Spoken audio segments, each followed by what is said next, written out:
जय माता दी, जय माता दी।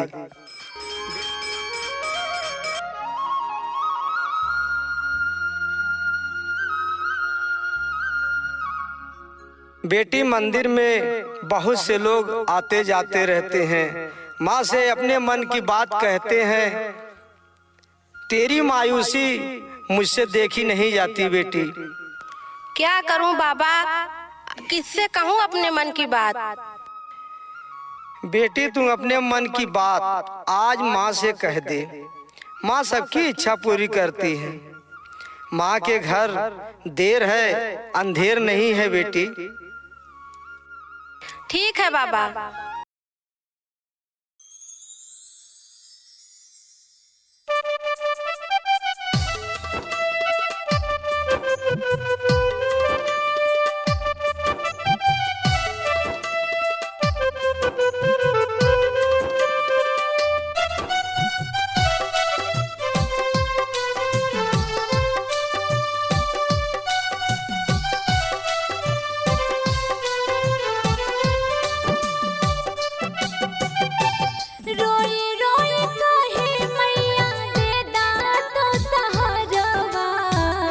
बाजिन कहेला हमके सारा जमनवा, बाजिन कहेला हमके सारा जमनवा। रोई रोई कहे मैया देदा तो सहारवा, बाजिन कहेला हमके सारा जमनवा, बाजिन कहेला हमके सारा जमनवा।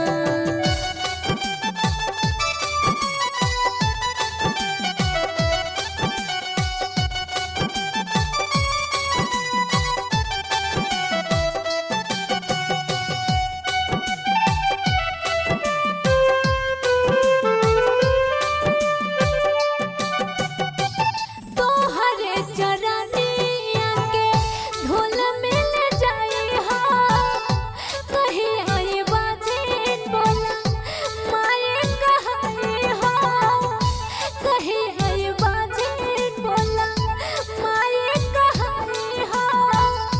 हमरो लगेला नहीं, हमरो लगेला नहीं कतहु ठिकानवा, बाजिन कहेला हमके सारा जमनवा, बाजिन कहेला हमके सारा जमनवा।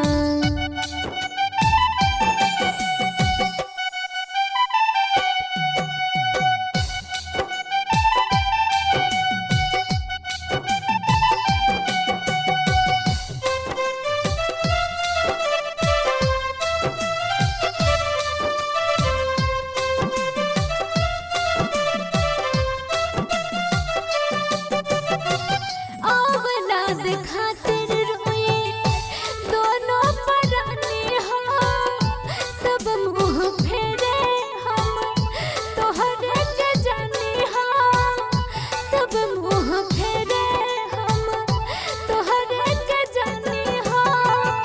तोहसे कहिला अपने, तोहसे कहिला अपने मन के कहानवा, बाजिन कहेला हमके सारा जमनवा, बाजिन कहेला हमके सारा जमनवा।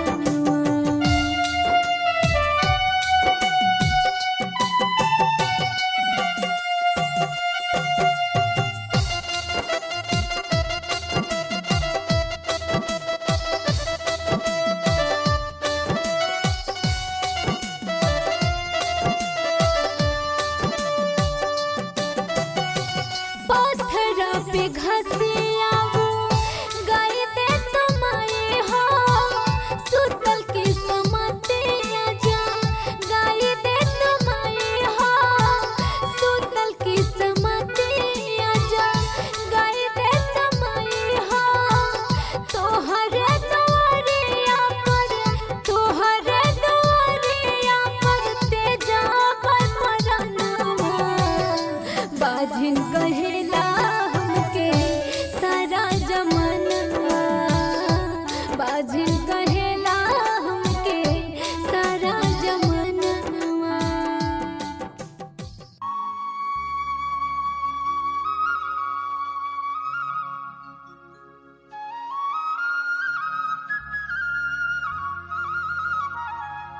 बेटी शाम हो गई, सब लोग अपने अपने घर चले गए। तुम भी अपने घर चली जाओ। ठीक है बाबा। गायत्री, गायत्री, गायत्री तुम कहाँ हो? गायत्री तुम कहाँ हो? हे भगवान, शाम हो गई। गायत्री गुस्से में न जाने कहाँ चले गई। हो सकता है मंदिर गई हो। वह जब निराश होती है तो मंदिर ही की तरफ जाती है। मंदिर गई होगी।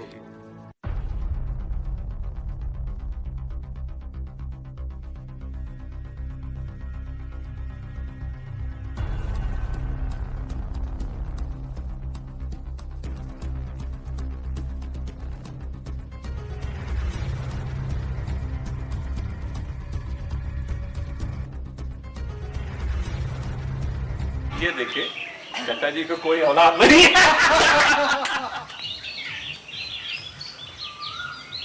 हे भगवान, तूने मुझे औलाद नहीं दी, ये लोग मुझे औलाद के ताने दे रहे हैं।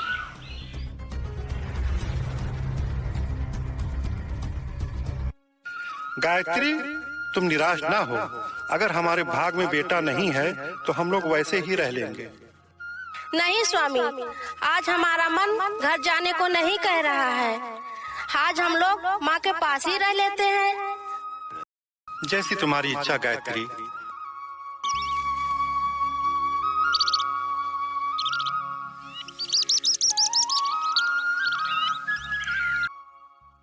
हे माँ, हो सके तो इन दोनों के जीवन में खुशहाली ला दो।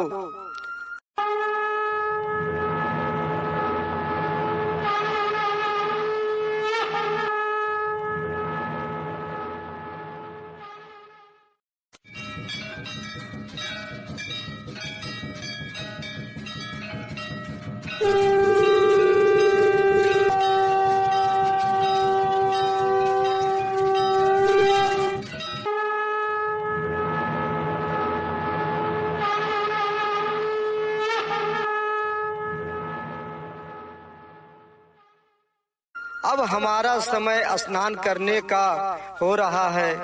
जय माता दी, जय माता दी। हे राम, हे राम।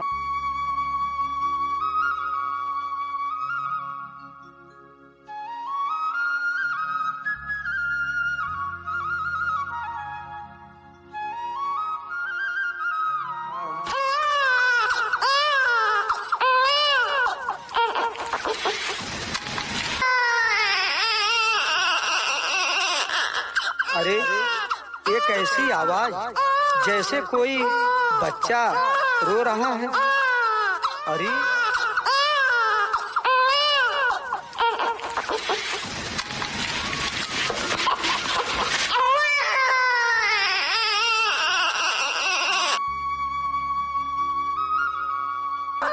अरे इतना सुंदर बच्चा है। अरे गायत्री, सुनती हो? देखो, ये किसका बच्चा है? अरे, ये आवाज कहाँ से आ रही है? लगता है बाबा की आवाज है। चलो देखते हैं।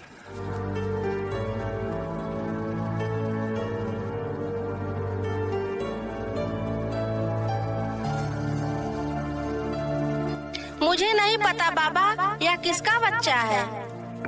लगता है तेरी बरसों की विनती माँ ने आज सुन ली है, इसलिए आज से हम इस बच्चे का नाम विनय रखते हैं, क्योंकि तुम माँ से हमेशा विनय करती थी कि माँ मेरी झोली भर दो, माँ मेरी झोली भर दो। लो गायत्री, ये बच्चा संभालो।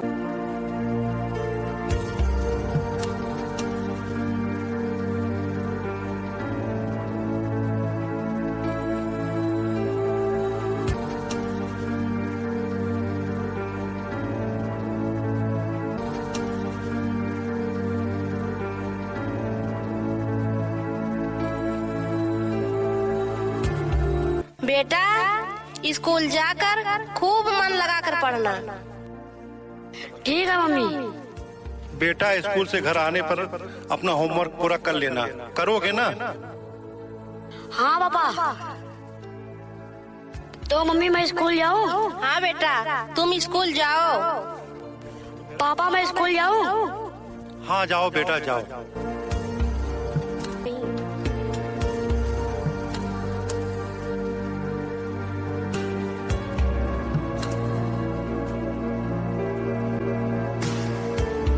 बेटा, घर का खर्चा तुम्हारे पापा ही चलाते थे। क्या करूं, लेकिन अब तो आप बीमार हो गए हैं। माँ, पापा कब ठीक होंगे?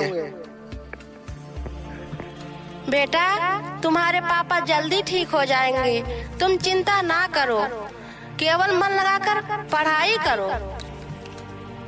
लेकिन माँ, मैं पढ़ूंगा तो घर का खर्चा कैसे चलेगा? मेरी माँ कितनी परेशान है, अब तो मुझे कोई काम करना ही पड़ेगा। क्या सोच रहे हो बेटा? कुछ नहीं माँ।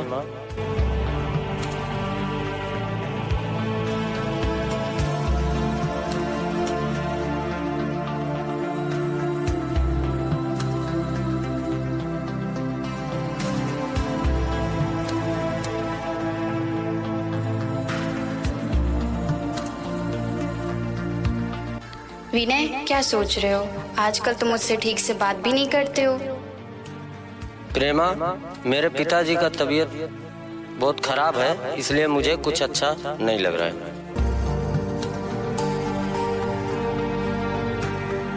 विनय, क्या बात है बेटा, बोलो। माँ, अब मैं मुंबई जाऊंगा। बेटा, तुम्हारे पिताजी बीमार हैं, तुम मुंबई जाओगे? मैं किसके सहारे इस घर में रहूंगी?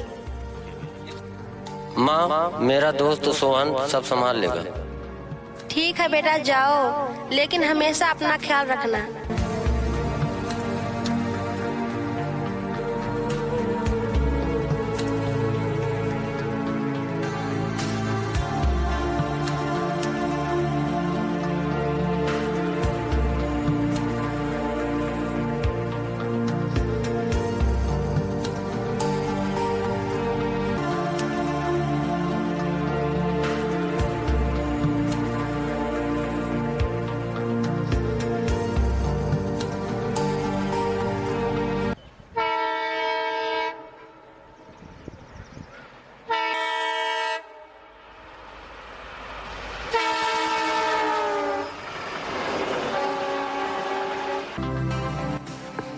गायत्री, गायत्री, विनय कहाँ है?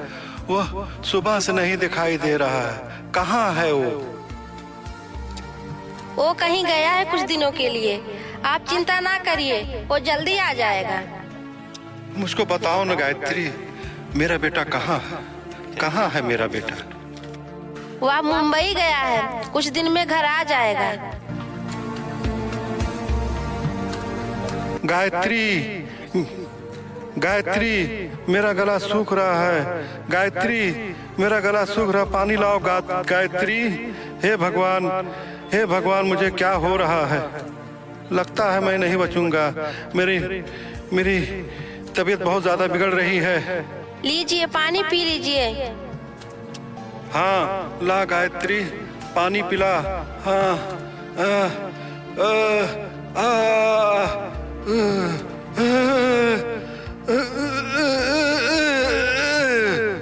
नहीं, ये आपको क्या हो गया? क्या होगा भगवान, आपको कुछ नहीं हो सकता, आपको ऐसा कुछ नहीं हो सकता, आप मुझे छोड़ के अकेले नहीं जा सकते। बेटा सोहन, देखो तुम्हारे चाचा जी को क्या हो गया। बेटा, बेटा एक बोल कुछ नहीं रहे हैं। बेटा, हे भगवान, अब मैं क्या करूं? अब मैं इस दुनिया में कैसे रहूंगी? बेटा सोहन, बेटा सोहन, तुम विनय को फोन लगाओ और कह दो कि वह जल्दी से घर आ जाए। ठीक है चाची। हाँ, कौन? मैं सोहन बोल रहा हूँ। हाँ सोहन, बोल। दोस्त, क्या बताऊँ, तुम्हारे पिताजी का बहुत सीरियस हाल है, जल्दी से जल्दी घर आ जाओ। ठीक है, मैं घर आ रहा हूँ।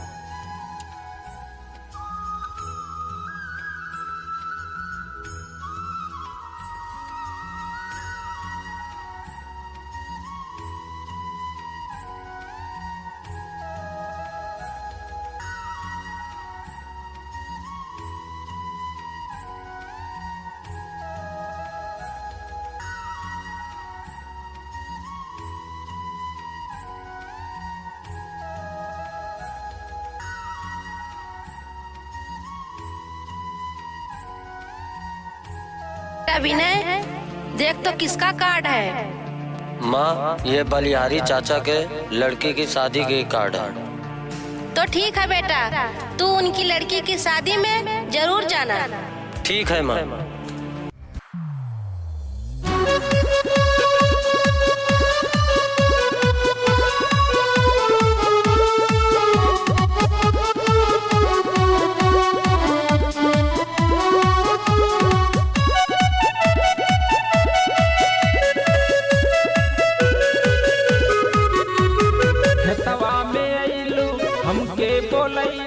खेतवा में अइलू हमके बोलैलू, दिलवा तू हमरो चुराई लिहलू।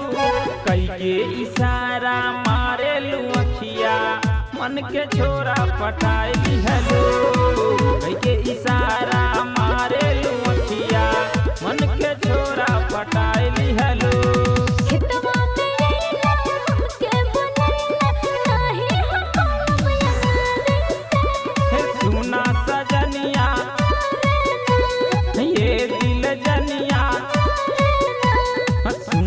सजनिया ये दिल जनिया करबै बियाह सरकारी से।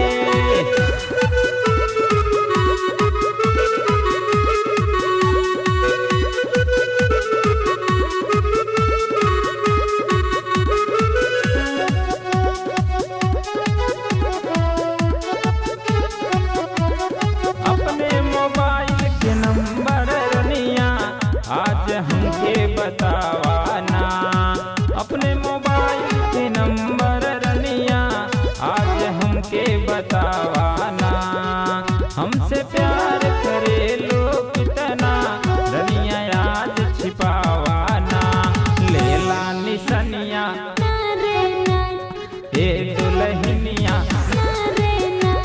लेला निशनिया ए दुल्हनिया हमके तू अपन बनाई लिहलो। मन के छोरा पटाई लिहलो। कई के इशारा मारे लो अखिया, मन के छोरा पटाई लिहलो। खेतवा में अइलो हमके बोलैलो, दिलवा तू हमरो चुराई लिहलो। कई के इशारा मारे लो अखिया, मन के छोरा पटाई लिहलो। कई के इशारा मारे लो अखिया, मन के छोरा पटाई लिहलो।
खेतवा में अइलो हमके बोलैलो, खेतवा में अइलो हमके बोलैलो। दिलवा तू हमरो चुराई लिहलो। कैसे इशारा मारे लो अखिया, मन के छोरा पटाई लिहलो। कैसे इशारा मारे लो अखिया, मन के छोरा पटाई लिहलो। खेतवा में अइलो हमके बोलैलो, दिलवा तू हमरो चुराई लिहलो। कैके इशारा मारे लो अखिया, मन के छोरा पटाई लिहलो। कैके इशारा मारे लो अखिया, मन के छोरा पटाई लिहलो।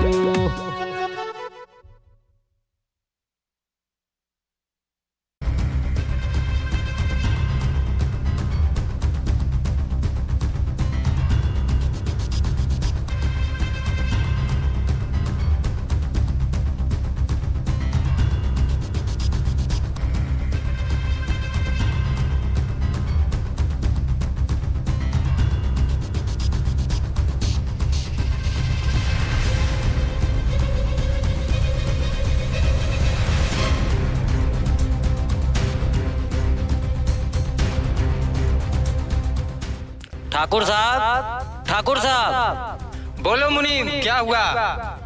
ठाकुर साहब, आप मारेंगे तो नहीं?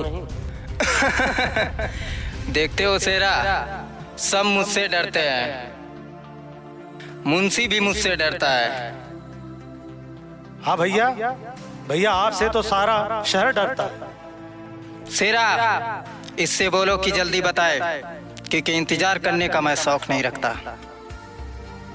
बता रहा हूँ साहब, बता रहा हूँ। प्रेमा बिटिया खेत में विनय के साथ ठुमक ठुमक कर नाच रही है। खामोश! साथियों, जाओ विनय को जहाँ देखो गोली मार दो। ठीक है भैया।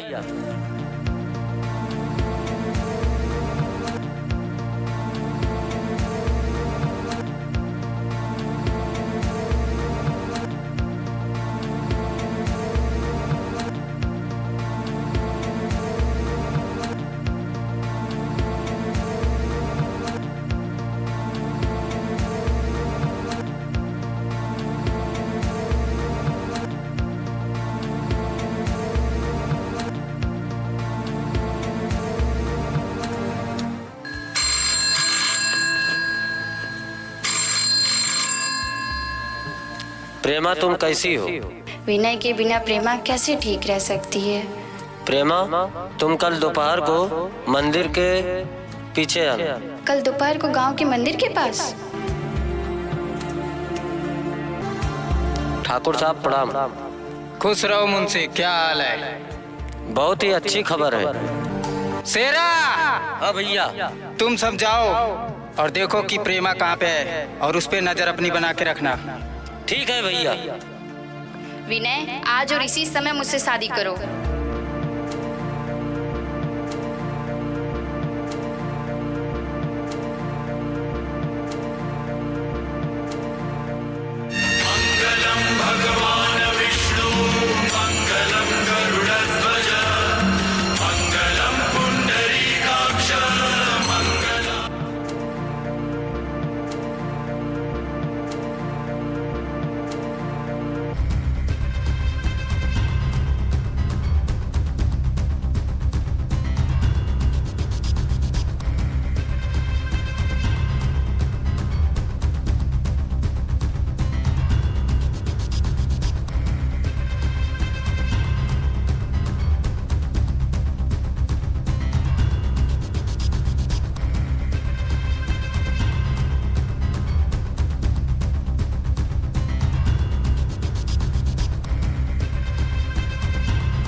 कमीने, मेरा हाथ छोड़ दे।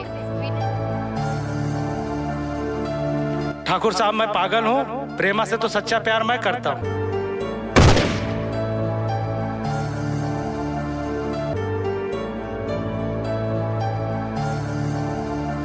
विनय, विनय उठो विनय।